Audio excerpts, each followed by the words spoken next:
Hello বন্ধুরা, সবাই কেমন আছো? আশা করি খুবই ভালো আছো। সকলকে কান্তাস ডায়েরি থেকে সুস্বাগতম এবং আমাদের সাথে লাইক, কমেন্টস, শেয়ার এবং ফলো দিয়ে থাকবেন। আজকে আমরা দেখাবো ফুল একটা টার্কি কিভাবে আমরা বেক করেছি। যদিও আমাদের একটা পুল পার্টি ছিল, এই পুল পার্টিতে আমরা প্রতি বছর এই টার্কি করে থাকি। আমরা এটি করার জন্য আমাদের প্রয়োজনীয় উপকরণ: garlic powder, barbecue rub, chilli flakes, paprika, spice seasoning, গোলমরিচ গুঁড়া, আদা বাটা, রসুন বাটা এবং 2টা বাটার। আমরা এগুলো দিয়ে মিক্সড করে তারপরে আমরা টার্কিটা সুন্দর করে মাখিয়ে আমরা এটা বেক করব। আমরা এক এক করে সমস্ত উপকরণ আমরা মিশিয়ে নেব এবং টার্কিটার যে প্রস্তুত প্রণালী, এটা যদি আমরা সম্পূর্ণভাবে শেষ করি এটা অনেক ভালো। এবং টার্কিটার পেটের মধ্যে আমরা যেটা দেব, আলু এবং ক্যাপসিকাম, পেঁয়াজ, গাজর এবং স্যালারি, এগুলো আমরা ওর পেটের মধ্যে ঢুকে দেবো। আমরা সমস্ত উপকরণ একসাথে একটা বাটিতে আমরা মিক্সড করে নিচ্ছি। এখন এই টার্কিটাকে আমি খুঁচিয়ে ধারালো ছুরি দিয়ে ফুটো করে নিচ্ছি, যাতে সমস্ত মশলা এর ভিতরে যায় এবং মাংসের সাথে মিশে যায়। এবং সেই সাথে যে একটা পানি ছিল, পানিটাও আমরা সেকে ফেলিয়ে দিচ্ছি। যদিও এটা থেকে অনেক পানি বের হবে, এই জন্য পানি আমরা কম ইউজ করেছি। এখন এটাকে হবে ধোলাই।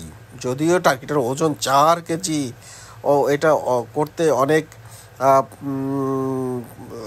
কষ্টও হয়েছে। আমরা এটাকে তেল দিয়ে ভালোভাবে মালিশ করে নিচ্ছি।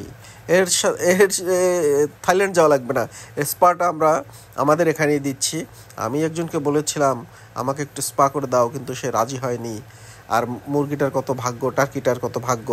আমরা একে ভালোভাবে তেল মাখিয়ে মশলা সুন্দর করে আমরা মাখিয়ে দিচ্ছি ওর পেটের ভিতরে, বাইরে আমরা দিয়ে দিচ্ছি এবং সমস্ত সবজি এর পেটের মধ্যে ডাক্তারি করে দিচ্ছি।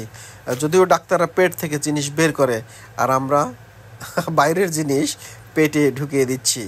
সুন্দর করে আমরা এক এক করে টাইট করে এটা আমরা ট্রাই করছি। সেই সাথে আমরা চামড়ার নিচ দিয়ে আরও কিছু বাটার আমরা রেখেছিলাম, বাটার দিয়ে দেব, যাতে এটা, যদিও আমরা বাটারের সাথে পার্সলে এবং গোলমরিচের গুঁড়ো মিশিয়ে দিয়েছিলাম যাতে একটা সুন্দর ফ্লেভার আসে এবং টার্কিটা যাতে একটু জুসি হয়। এটা যদিও অনেক টেস্ট হয়েছিল এবং এটার এত সুন্দর একটা কালার আপনারা এখনই দেখতে পাচ্ছেন, যে সুন্দর কালার এটা হচ্ছে। আর যে সুন্দর স্পা নিচ্ছে, ওর যেভাবে ম্যাসেজ করা হচ্ছে, ধোলাই করা হচ্ছে, তারপর দিলাম এর হাত বেঁধে, পা আমরা সুন্দর করে টাইট দিয়ে বেঁধে দিচ্ছি এই কারণে, যখন আমরা বেক করব তখন জানি পা ছুটে না যায়, দৌড়ে যেতে ওভেন থেকে না বেরিয়ে যায়। তারপরে আমরা এটাকে সেলাই করে দিচ্ছি ভালোভাবে, সমস্ত সবজি ঢুকাই দিয়ে পেটের মধ্যে টাইট করে আমরা সেলাই করে দিচ্ছি। আমি যদিও কাটাছেঁড়া কখনো সেলাই করিনি, তারপরে মনে হয় ভবিষ্যতে পারবো। এই জন্য বড় একটা সুতা দিয়ে এর পেট ভালোভাবে একের পর এক সেলাই করেই দিচ্ছি। আর আমাদের এই পুল পার্টিতে অনেক লোক হয়েছিল, প্রায় 60-65 জনের মতো লোক আমরা তাদের জন্য আয়োজন করেছিলাম। আমরা প্রথমেই আমরা যেটাতে বেক করব একটু তেল মাখিয়ে নিলাম, কারণ যখন আমরা বেক করব এটা চামড়াটা লেগে যেতে পারে, এই জন্য তেল মাখলে চামড়াটা আর লাগবে না।